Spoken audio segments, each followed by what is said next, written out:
Today we continue this evening our reading of Magick, and we're doing Magick Elemental Theory.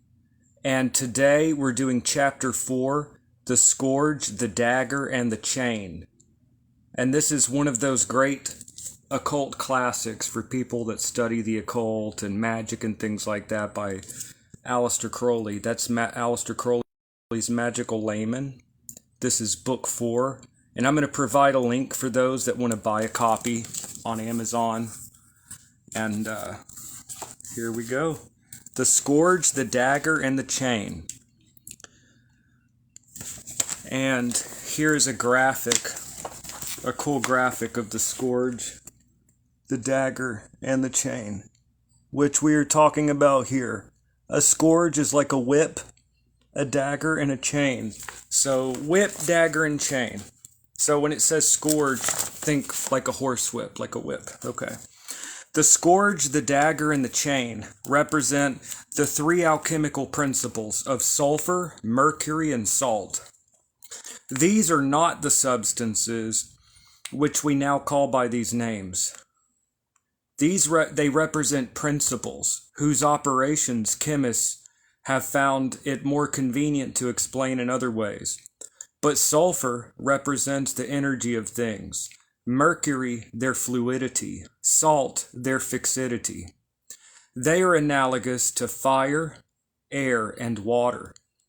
But they mean rather more, for they represent something deeper and subtler, and yet more truly active. And almost exact analogy is given by the three gunas of the Hindus, Sattva, Rajas, and Tamas. Sattva is mercury, equable, calm, clear. Rajas is sulfur, active, excitable, even fierce. Tamas is salt, thick, sluggish, heavy, dark. The footnote says there is a long description of these three gunas in the Bhagavad Gita. But Hindu philosophy is so occupied with the main idea that only the absolute is worth anything, that it tends to consider these gunas, even sattva, is evil. This is a correct view, but only from above, and we prefer, if we are truly wise, to avoid this everlasting wail, which characterizes the thought of the Indian peninsula, quote, everything is sorrow, unquote, etc. Accepting their doctrine of the two phases of the absolute, we must, if we are to be consistent, class the two phases together, either as good or as bad. If one is good and the other bad, we are back again in that duality, to avoid which we invented the absolute. The Christian idea that sin was worthwhile, because salvation was so much more worthwhile, that redemption is so splendid, that innocence was well lost, is more satisfactory.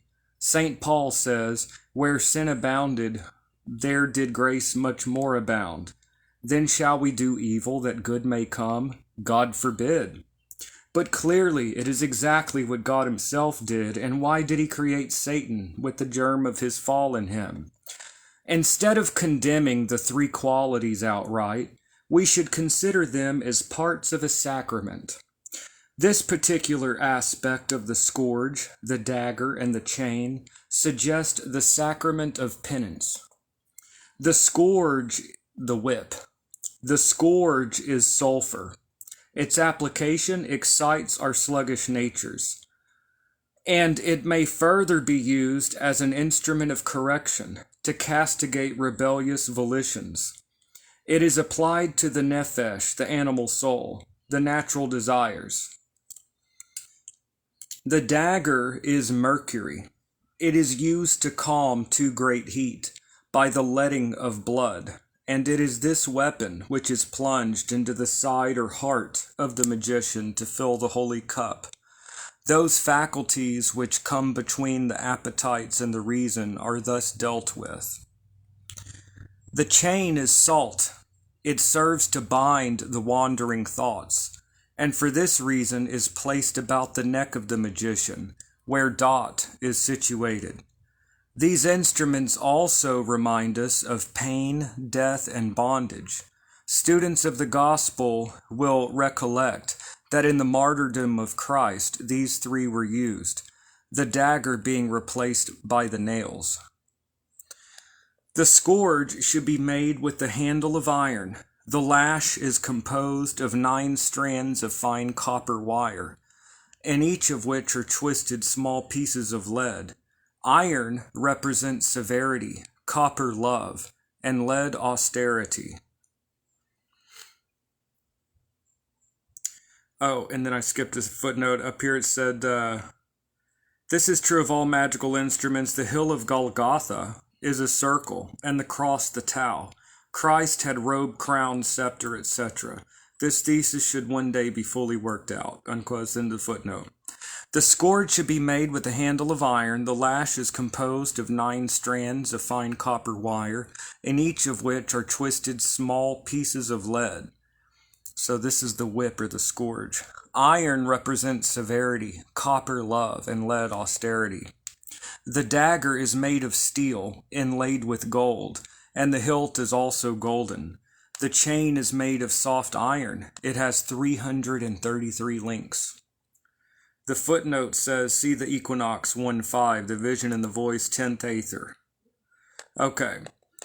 It is now evident why these weapons are grouped around the phial of clear crystal in which is kept the holy oil. The scourge keeps the aspiration keen. The scourge keeps okay, let me back up. It is now evident why these weapons are grouped around the phial of clear crystal in which is kept the holy oil. The scourge keeps the aspiration keen. The dagger expresses the determination to sacrifice all, and the chain restricts any wandering. We may now consider the holy oil itself. And the next chapter is going to speak about the holy oil, which remember that each of these instruments of magic are philosophical principles. Today we talked about the scourge, the dagger, and the chain, which represent the alchemical principles of salt, sulfur, and mercury, and the gunas of sattvas, rajas, and tamas. And so that is what we talked about today. And then I'm going to have another video here in a bit. We're going to continue our tarot course, our Patreon tarot course. So this is one quick reading for y'all, and we're going to have some more material coming out here in a bit. And I will see y'all in the next video. Hope everyone's having a great evening.